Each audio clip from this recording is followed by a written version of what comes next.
The following is a Hoop Ball presentation.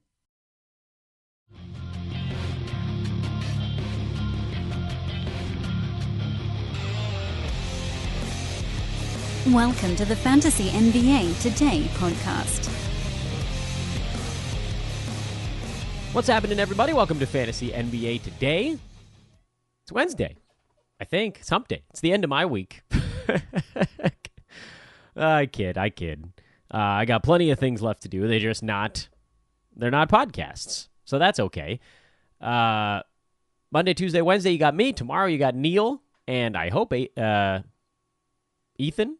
probably. I don't know. We'll find out. And then Adrian and Coach on Friday. And, of course, next week, we'll be starting our post-mortems. Pretty excited about that. I'll tell you more about it later in the show as well.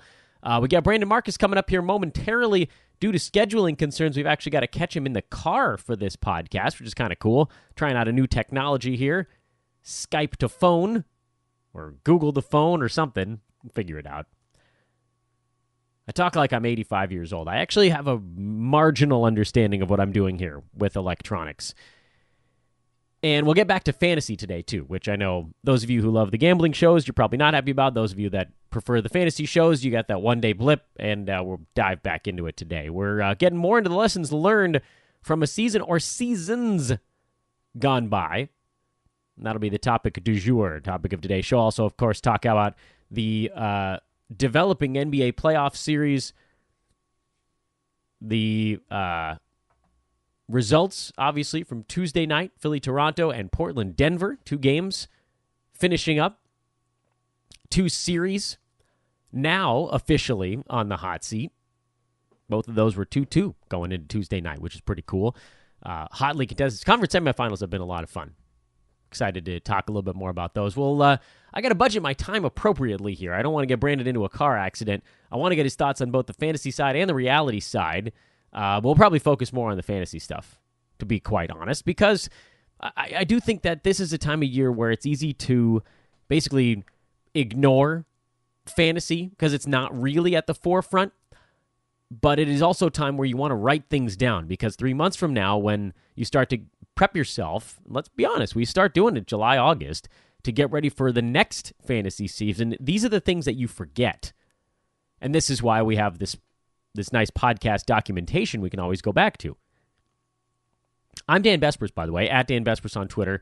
You can follow Brandon on Twitter at BDMarcus. Of course, we'll talk to him here in a moment. This is, as always, a Hawaiian Isles Kona Coffee presentation. I talked to Brewski yesterday. I call him by his last name. I call him Brew. He's Brew. I talked to Brew yesterday just about basically about this partnership with Hawaiian Isles and just honestly how thrilled we are that it's been such a wonderful pairing. Mother's Day. I don't know why I didn't think of this before. Mother's Day is coming up. What is it? 5 days away? 12th? 5 days away? Get your Amazon Prime Kona Coffee sent in for Mother's Day. I think we all have some mother we know. My mom doesn't drink coffee. I'm okay. I can admit that. It's not an insult to coffee.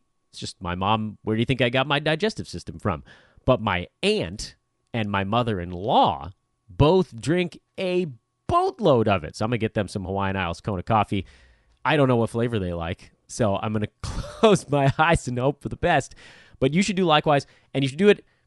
You can call them, 1-800-657-7716, if you want to see about getting fast shipping.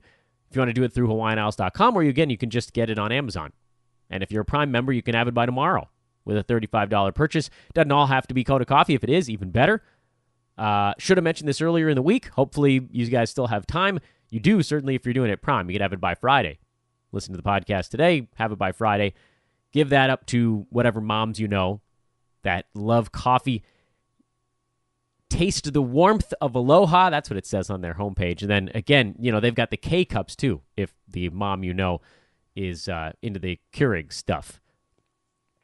Pop a little cup in, turns it into coffee. I think that's magic. I assume it's magic. I assume. Science is magic. Again, that's Hawaiian Isles, and a massive thank you to them, as always, and our buddy Glenn, who we had a chance to talk to yesterday as well. Enjoying the postseason. Enjoying the, he's telling us about his friends that are into the wagering side. Glenn, you got to get them to listen to our Tuesday shows. Okay. So, again, topics of the day. We're going to talk to Brandon. We're going to get another lesson learned here from a season gone by. We'll talk some playoff results. We'll wrap this thing up, and then I get a respite. My voice can rest for a few days. You got Neil hosting tomorrow's show, Adrian hosting on Friday. Today's lesson learned is, again, a little bit of a recycled one, but one that I think popped up again this year that, to me, is worth kind of doubling down on. And that is the concept, and we talked about it last week and the week before. We talked about the punt the last couple of weeks, but what I didn't get into really deep stuff, and I know that density be damned here on the podcast, I don't get the nickname pedantic for nothing, is the idea of the give up, the ROI play in the middle of the season.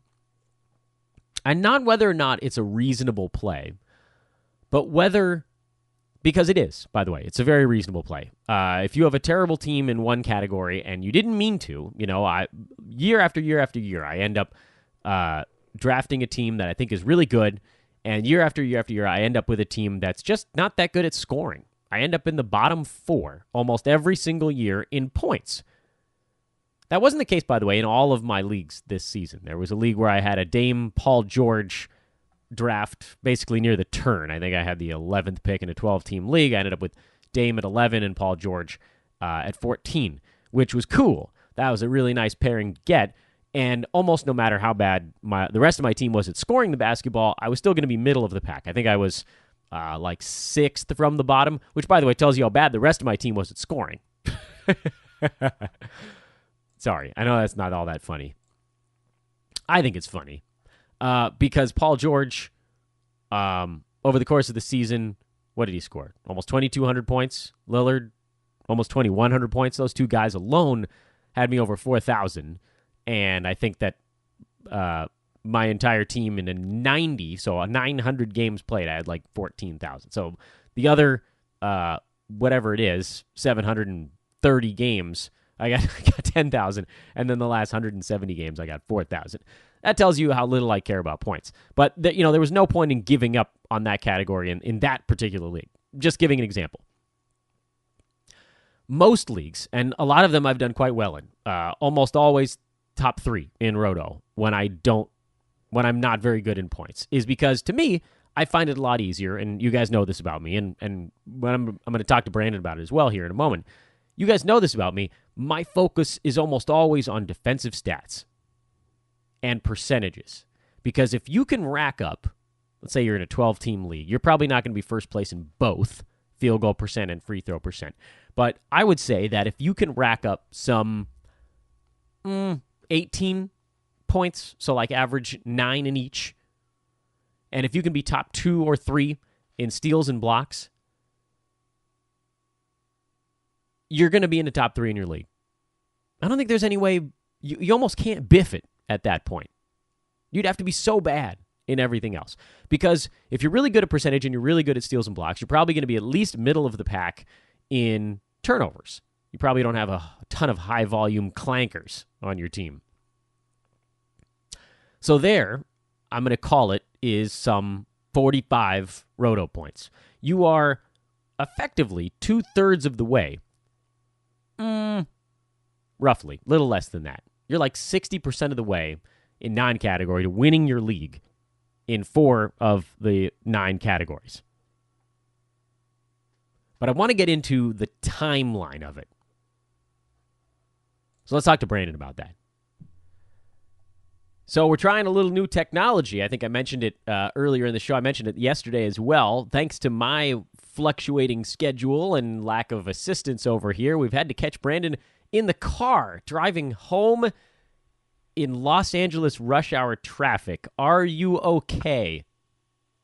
So far. Just got into the car, so I still have a positive attitude. Things are still okay. Haven't screamed at anybody, haven't honked at anybody. So far, we're good. But I regret to inform that I still have 55 minutes left in my commute, if Google Maps is correct. Oh, no. So you're on your way out to the 818, but where are you working? I'm working in Culver City. Oh, no. Yeah, so my friend Sepulveda and I are going to get pretty close right now. I think we're going to get very fit. I think I might go on a long walk with Sepulveda. Yeah. And maybe get her flowers at the end of this. We'll see how things go. Oh, so it's Mother's Day for Sepulveda too then, huh? Correct. Yeah. See what I did there? I pulled it full circle. For those that are uninitiated to Los Angeles rush hour traffic, it's not a hell that you'd wished on your worst enemy.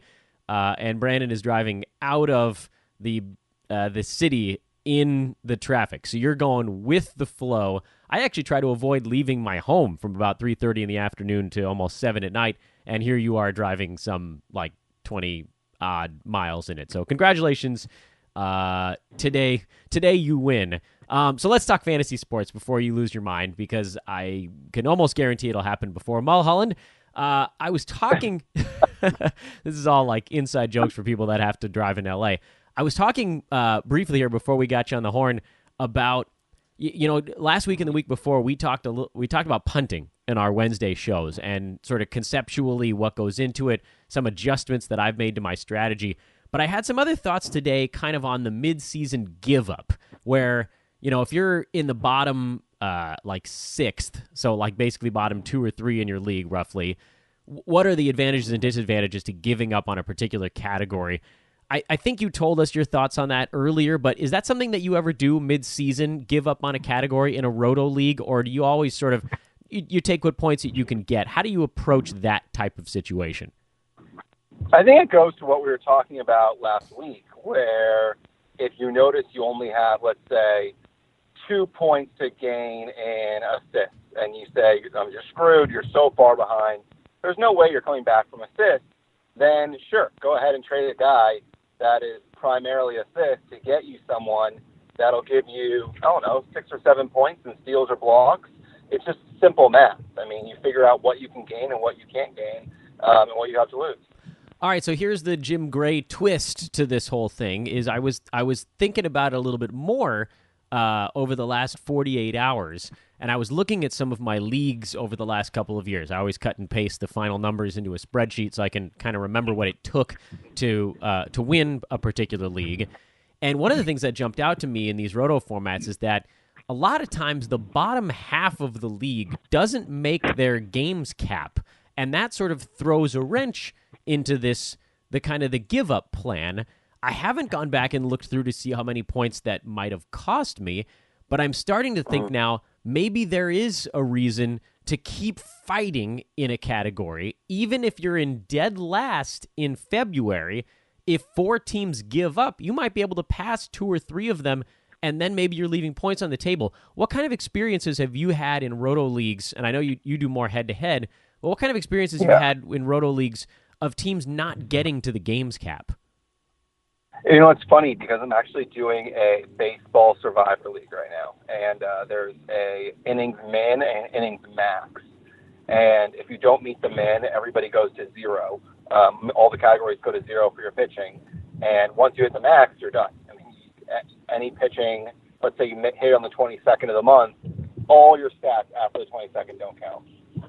So I don't love the idea of counting on others, because if you notice in February that you're behind in assists, but hey, 2 or 3 teams might go dead, I don't want to sit there and say they might go dead, and then all of a sudden you look in March and the team in last place has decided to start carrying again, and then you're really screwed.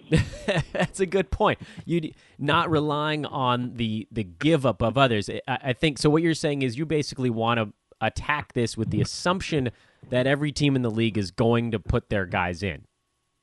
Correct, and I want to control my own destiny. I don't want to have to rely on others.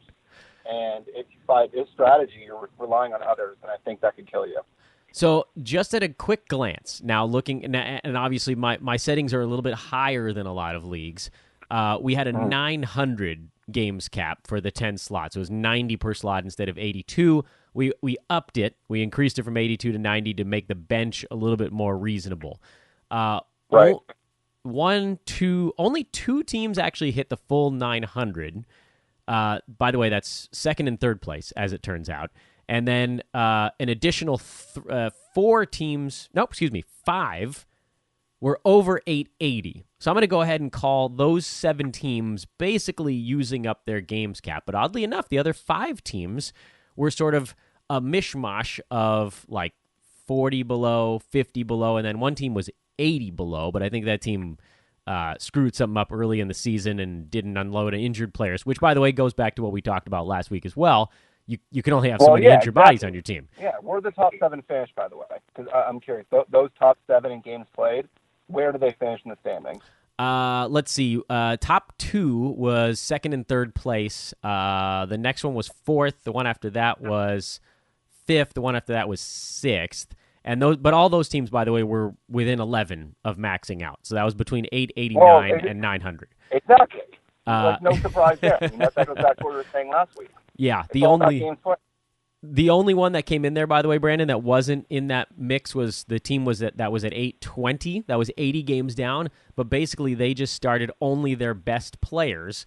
So they had really good numbers in percentages and scoring and threes, and were oddly like really awful in turnovers because it was all their like high volume ball handlers, but never filled out their roster with the sort of low numbers guys that could have obviously gained them a few points, but it wouldn't have been quite as stark a jump as it would have been. The only team that got even close to the games cap that was not in a good position was one team at 887 that finished third from the bottom, and then the bottom 2 were at 845 and 857, so they left 50 games on the table. But that's what I'm talking about, though. What if I had, this wasn't, by the way, a league where I gave up on any particular category, but if it was, I got that team down at the bottom that left 40 games on the table, I feel like there's always at least one, and I'm kind of curious, looking back on however many years we've been doing this, I know you do more sports actually than I do. Have you found that this happens in other sports as well? Not really, honestly. Most of the leagues that I'm in, I try to be in competitive leagues where teams are going to pay attention, and if they're not going to pay attention, then we just kick them out. And it's true. And I try to do mostly head-to-head, although I do like Roto in the fact that the best team usually does win, whereas head-to-head, I mean, I've had probably the second best numbers in so many leagues, and whether it's basketball, baseball, football, whatever it is. And next thing you know, you're playing the team with the best numbers, and it screws you. Whereas in Roto, you have a good week, and you have a good week, and it helps you. I kind of want to crowdsource this a little bit on the Roto side because we're just two men. We can only know so much, and we're each in an... Exactly. Why not? Let the people vote. Let them tell you what's going on. I want to know what other people have experienced in their particularly competitive leagues. I don't care about the dinkered leagues because, frankly, I'm not in those, so it doesn't help me in any way. And if you're in those, you should be, and you're listening to this degenerate podcast in the off season, that means you should probably be wiping the floor with those leagues anyway. So let's really contain this to competitive leagues. I want to know, because I think I feel pretty confident saying that N is greater than 0. I want to know how many teams in your most competitive league did not reach their games cap. So please hit us up on Twitter, at Dan Besbris, at BD Marcus. You can just reply to the podcast when we post it, or you can tweet at us separately. I don't care. But I have found, and just looking at this year, and Brandon, I know you're on the road, so I don't know if you can look at yours right now. In fact, I don't want you to perish for a podcast. It's not worth it. You have too much. You have too much to drive for. My most competitive league had 2 of the 12 teams not get anywhere near the games cap, and I'm going to call it 2.5 because one team actually was so good. This was the team I was chasing down for first place. Was so good that they actually left 20 games on the table and still beat everybody. Jermaine, you son of a gun. But there were 2 teams that finished 8th and 11th that finished around 850. And so is 2 enough to say I shouldn't have given up on something? How many statistical categories, if you give up on one, then you're basically leaving, we could call it 2 points on the table in that respect, because those 2 teams will probably finish bottom 2 or bottom 3, something in that neighborhood. So those of you out there listening, I want to know your stories as well. How many teams in your league didn't get near the games cap? What was the games cap? Because if it's 820, it's obviously a lot easier to reach than 900. And is the give up method something that's still on the table? Brandon, I'm inclined to adjust my assumption here and call it, and say that giving up is still okay in a particular category, not giving up overall, just on one category. But I'd almost say wait until as late in the year as humanly possible so you still have a chance to jump those teams at the last minute. Is that, I don't know, I'm kind of thinking out loud on this one. Is that a way to create a middling point, or am I now playing the fence too much and I'm going to end up getting screwed on both sides? No, I think that's fair because it'll give you an idea of where you're at. Let's say that you're close in rebounds, for example, and you've gotten a big enough lead in other categories where you may not even drop it at all if you're able to keep, let's say, 2 point guards to help you out with assists, so that you can grab 7 guys and give you rebounds. And boy, we saw at the end of this year, there were guys that were ones that were coming off the bench that were normally 11th or 12th men that were contributing. I mean, we saw, what was it, Bruce Cabasio, is that how you pronounce his last name? I mean, we saw some of these random dudes just pop up, and that'll happen every year. So you can target certain categories because they really are category specialists, most of these guys. Yeah, absolutely true. I know what you're talking about. So I think my mistake this year was giving up on points too early. So I fell so far behind in that category that even though I had an extra 50 games over the two teams down in the bottom of the standings, I still finished about 250 to 300 points behind them, which, I mean, you can make that up pretty quick. You know, you only need another 10, 15 games to get there. But that's that little thing where if I had waited another week or two to give up on points, maybe in the last week and a half of April, I could have said, okay, you know what? I gave up on this. But guess what? I can pick up some guy on the waiver wire that, like you just mentioned, who's suddenly playing 35 minutes, and I can squeeze an extra 150, 200 points. That might get me 2 roto points at the end of the year. So this is the new lesson, I think, and feel free to fill in. I'll do the skeleton here, and you can color it in. I think the lesson from this is I still feel comfortable if my team is, bottom 2 in a category by... in the past, I would have said basically the turn of the year. I think the adjustment I'm going to make now is, say, by about February 1st. If I'm still bottom 2 in something, that's a time where you can say, okay, you know what, I'm going to trade the guy away that's keeping me in second place, or second from the bottom, but I'm going to keep myself just close enough to where I could jump over a few of these teams way down and giving up on games played, while at the same time, a lot of caveats to this thing, as the corollary, noting kind of how those teams are in the category that I'm giving up on. I'm turning it back to my own league just so that we don't get too carried away with one little anomaly. One of the 2 teams that didn't use up all their games was actually really good in scoring. So even if I hadn't given up, I don't think I would have passed that team. So in that league, I probably only gave up on 1 point. It's a lot to monitor, though, isn't it? Yeah, 100%. And the one problem is that you don't know when someone could be shut down or injuries could happen. I mean, somebody, let's say they're relying on LeBron, and all of a sudden, the points that they're trying to get from LeBron are now gone because he's sitting out the final month. So that's the issue, is if you anticipate what's going to happen, you really do get screwed because you don't know who's going to end up getting hurt, who's going to end up thriving at the end of the year. I mean, when you have to make a trade to go for a certain category, try to hedge a little bit just in case and get somebody with upside that can help you out in the category that you might be losing. You're a voice of reason, Brandon. Did you know that? I try. It might be the traffic, me sitting and pondering and having all this time with my thoughts, but I do what I can. Yeah, what you're telling me here is don't overreact to the fact that I got really close to accidentally winning a point in one category that I had given up on. Correct. Okay. I think I can get on board with that. Brandon, what do you... we haven't... I'm catching you here before the Tuesday ball games have happened, but it's been a week since we talked.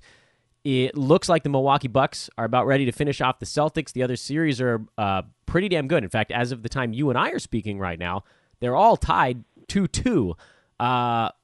I'm going to have you get on the hot seat here. Which 3 teams are emerging from those tied series? You know what's so funny? And really quick, I want to bring up one guy because someone that I've loved for quite some time that just does not get enough credit. But after game 1, everyone was saying, oh, the Rockets are screwed. They got no chance. They're done, though. They're screwed. They've got nothing. Then the Warriors go and win game 2. The series is over. A, everyone stopped guessing the series are over because the series doesn't start until the home team loses. Second of all, how effing good is Austin Rivers? This guy just comes through whenever it matters, defensively and offensively. Look at the numbers. Not what I thought. With him on and off the floor. It's beautiful. It's a thing of beauty. I tell you, I was there for the game in which he had the heat check game 3 against the Rockets, and then the year after, when Chris Paul got hurt, he took over against Portland. This guy is built for the playoffs. I did not expect you to say Austin Rivers there. I can honestly say you surprised the hell out of me. I love it. That was my intention, honestly. I wanted to give some credit to my boy Austin, yeah, who I've loved ever since Clippers and didn't get enough credit. That's a Brandon Marcus hot take, ladies and gentlemen. Yeah, there you go. But really, to answer your question, I still think Golden State is good enough. I think these guys just need to figure out a way to start making their shots and stop being so careless with the basketball. Because they are really a better team, and there's no reason why P.J. Tucker at center should be making them lose. And then you look at the other series. I mean, you've got to assume that Toronto will beat Philly because Philly's just – I feel like Philly is is a better messed up version of the Celtics in terms of there's just so much chaos happening. And then I really do like Denver. I just think talent outweighs the story at the end. But I can see, honestly, all the series obviously going the other way. What about you? Oh, I don't have to do it. I'm hosted and you're stuck in the car today. I'm not saying anything. Lies. I want to hear your takes. The people want to know. Yeah. So let's see. You're going with the favorites, I guess. Golden State. I'm with you on Golden State. I'm gonna go Philly to be contrarian, not for any reason in particular. In fact, Joel Embiid being sick is probably going to destroy that potential plan. And then how weird was that, by the way? That he had 5 shots in the first 3 quarters. Yeah, I don't know, man. That doesn't make sense. No. How does that happen? I honestly don't. Are they? You think that you got your tinfoil hat on? You think they're covering something up? I don't know. Oh, well, speaking of which, how about the news that came out today where everyone and their mother and their mother's mother and their mother's mother's mother knew that Paul George was hurt, and then he went under the knife? Yeah, that one. So this one strikes me as the thing that's going to give Oklahoma City their offseason narrative, which is we could have been champions if Paul George wasn't hurt. And if that's what they need, to get themselves motivated for next year, that's fine. I just, you and I have talked about this. As long as Westbrook is accident or whatever you want it, taking over in the fourth quarter, if you can call it that, they're capped out, right? I mean, Paul George has to be the one to take control late. Right, 100%. Yeah. All right, Brandon. Good luck to you. That's all I can say. I wish you well, and yeah, Godspeed. I mean, I don't know. I've made similar drives, and I will shed a tear for you over here. It's not great. Yesterday's drive, I was really positive. I was moving pretty much the entire time.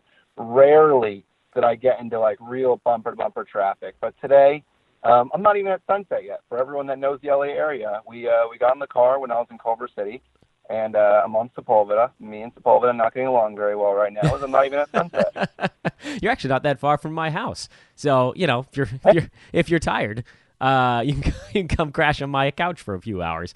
Yeah, but then I'll get sick. Someone in your household will be sick, and then I'll end up sick, and it won't end up well. You're a wise man. Avoid the cesspool that is the Besbris household. Brandon Marcus, ladies and gentlemen, joining us from the car. Thanks, my good man. Hey, looking forward to next week, bud. Yeah, we'll get you at home next time. You can be nice and calm. A real zen Brandon Marcus next week. Hey, there you go. Later, my man. Later. Take it easy. That was Brandon, kind enough to join us from god-awful traffic in Los Angeles. I know that is...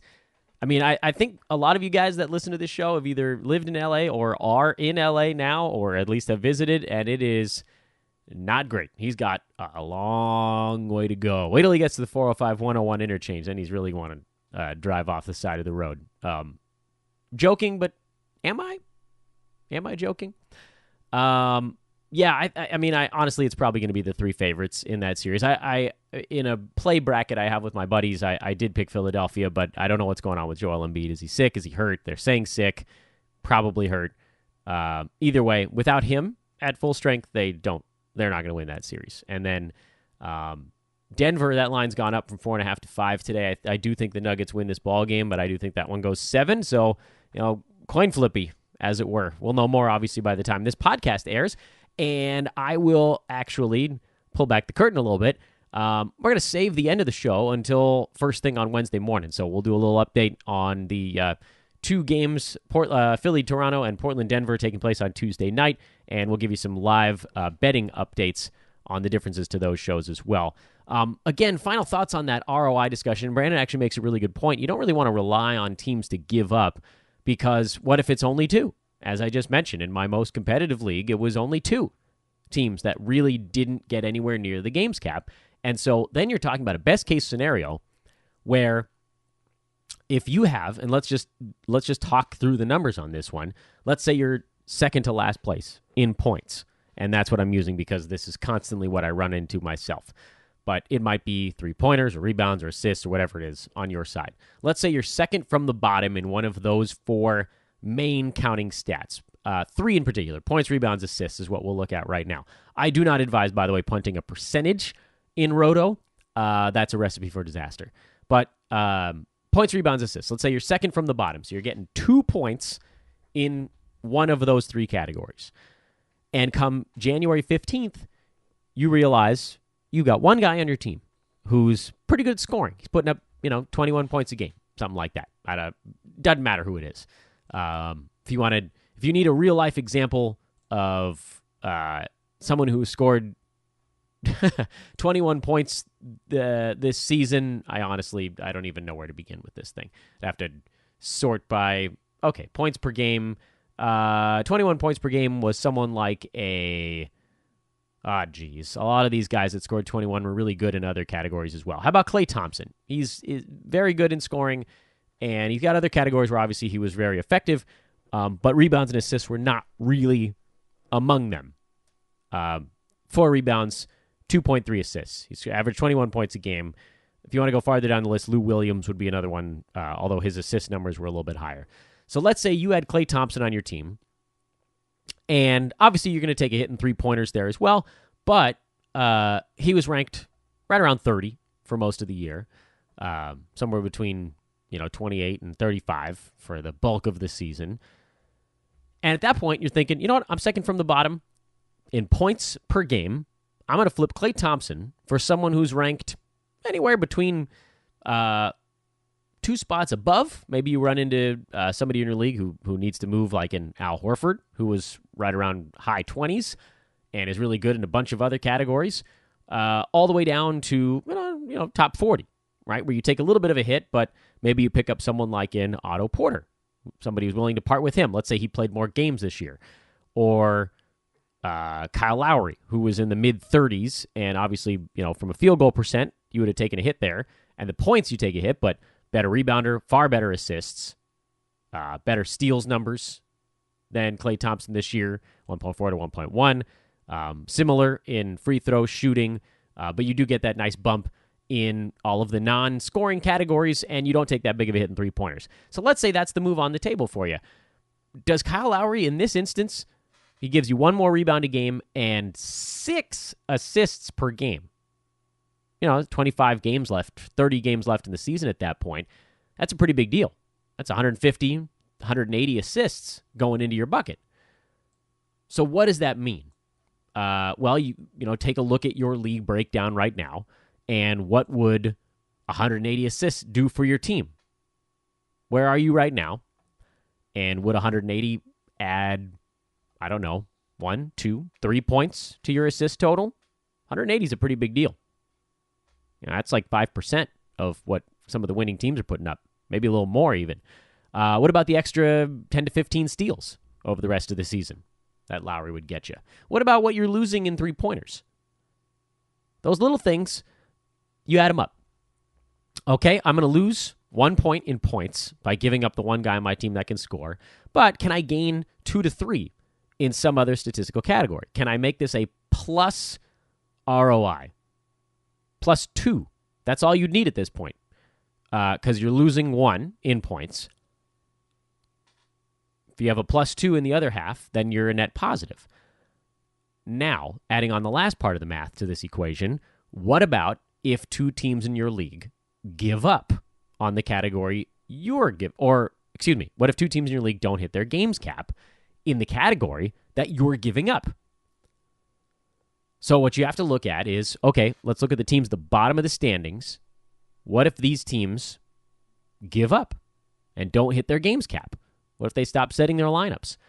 Can I, basically by accident, pass them in points? Can I end up moving up from second to last to third to last or fourth from the bottom? Are there 1 to 2 points on the table that I would now be giving up in addition to the 1 that I'd be giving up immediately? And also, is the team behind us in points in this discussion one of the teams that I think is going to give up? So you got to put a lot of numbers together. And I know that was a mouthful. That was a mouthful. What I'm saying is, you're going to lose 1 point from going from 2 to 1, from second to last to dead last. So that's a -1. That's what we're sitting on right now. We're just going to count it through. Teams that are giving up. Teams that don't set their lineup. Is it 1, 2, 3, 4, 5 in your league? I think if it's 2 or less, you don't worry about them. Because to me, in that instance, your best case scenario is gaining probably 1.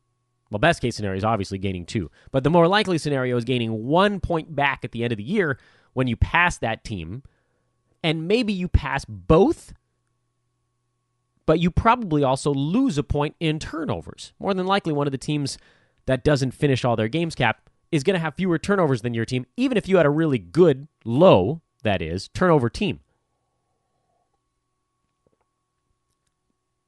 I can only use my own league as an example. And I know that drives you people crazy. Or some of you. Some of you actually said you don't mind when I talk about my team. So we're going to use it here as an example just because it's to illustrate this drawing that we're making. Looking at the league where I had only 2 teams give up, I could have easily passed one of those 2 teams in points, but I would have then lost turnovers. Does that make sense? It may also be the case where you might lose turnovers anyway and still not pass that other team in the category that you gave up on. That has also happened to me in the past as well, where I used up the extra 50 games, even though by average, I should be way behind that other team in turnovers. I played 50 more games than them, and most teams average somewhere near 1.8 to 2 turnovers a game per game played. Call about 100 turnovers. You wipe 100 turnovers off of my final total. Yeah, that would have bought me an extra 1 or 2 points because of those teams that didn't finish their games cap. So that's another side of the equation. You have to try to figure out, will you lose to this team in turnovers? If you do, then you almost have to pass them. You almost have to pass them in the category you decided to punt midstream. Again, this is a big mouthful. You can't figure it all out in one fell swoop, and this is why, to me, this is a wonderful discussion to crowdsource. So what I would like to know from you guys is, 1, how many teams in your most competitive leagues, because I know a lot of you are in a bunch of leagues, it could be your most competitive, your 2 most competitive, 3, whatever. How many teams in those didn't get anywhere near the games cap? So I'm talking like 25 or more games left on the table.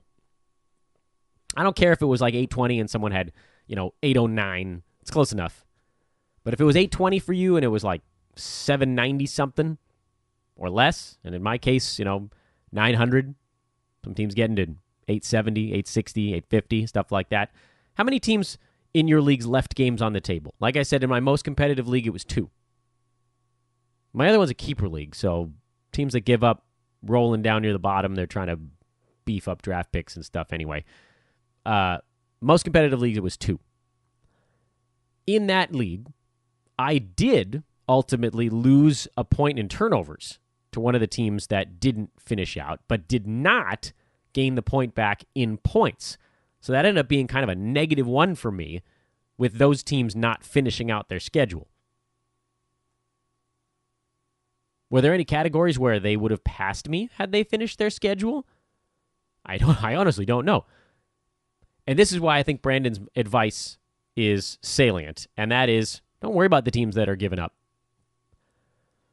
Because it's possible that when I gave up on points and I lost 1 in that department, I may have also gained, in addition to the 1 or 2 points I gained in assists and or steals or whatever it is, against the other competitive teams, I might have also gained another 1 or 2 points in those categories against the teams that gave up.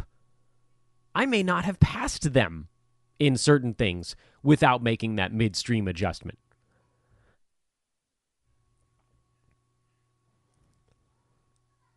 So this is why I don't think you can count on teams to give up. If, however, the crowdsource here tells us that you've got 4, 5 teams that are not setting their lineups towards the end of the season, I don't think you should punt anything. Just go to town and understand that by simply using all of your games, you might gain an extra 12 to 15 points. You're going to pass these teams in a bunch of categories that you had no business passing them in because they just didn't use their games. This all, of course, rolls back into the one of the easiest lessons of all, which is use all your damn games, people. I went from third to second place in a league last year just because I used my games and the third place team didn't. That was easy. That was like $150, $200 just because I used all 900 games. They didn't even have to be good players.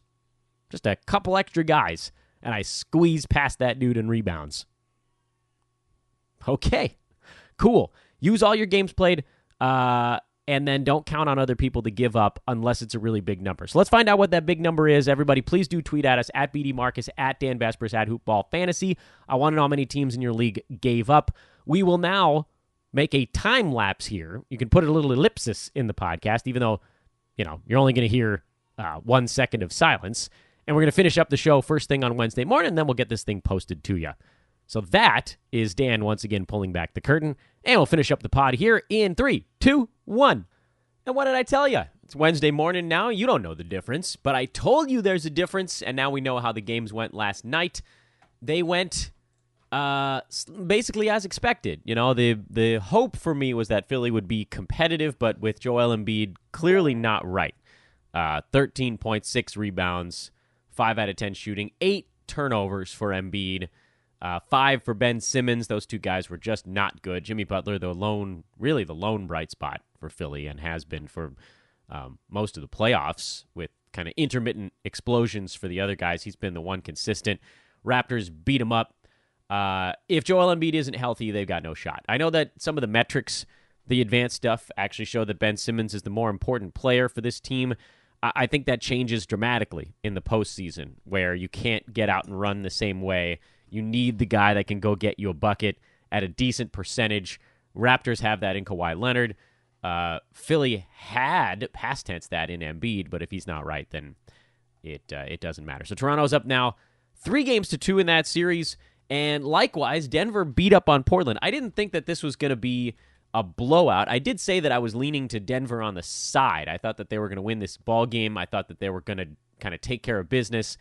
I think Portland probably wins the next one. And so if that's something that you're looking at, if you're kind of, staring down at what some of these lines might mean, Philly is a 2-point underdog at home. Portland is a 4-point favorite at home.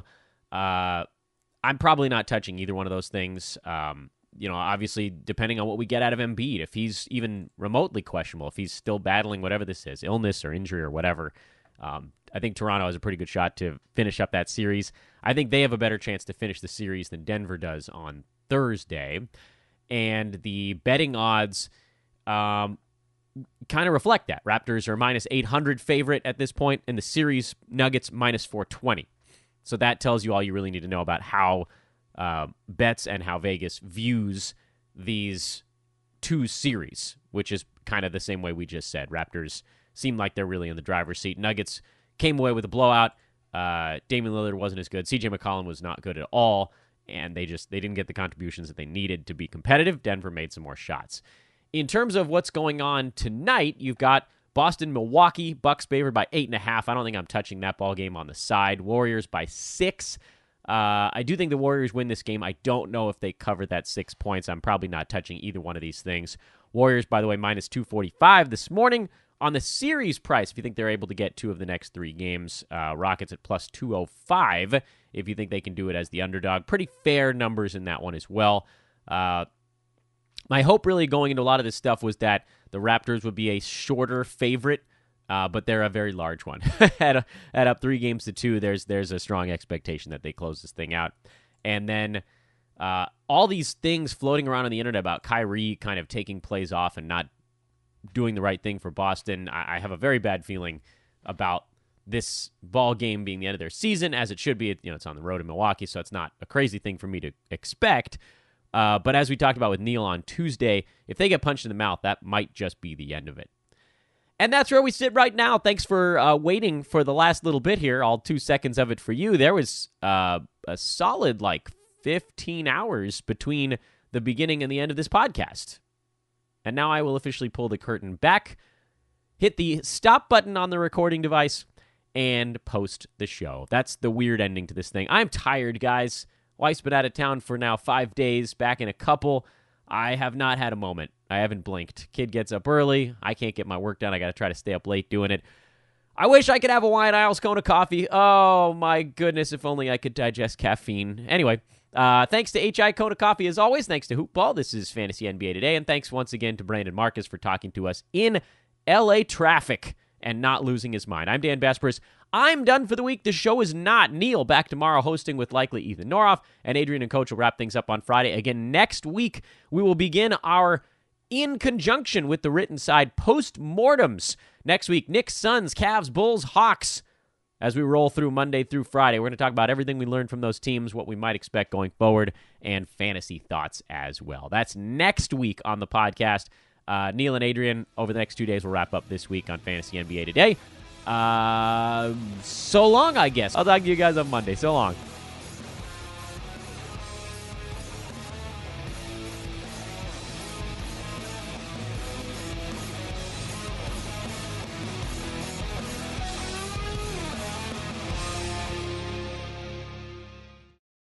This has been a Hoop Ball presentation.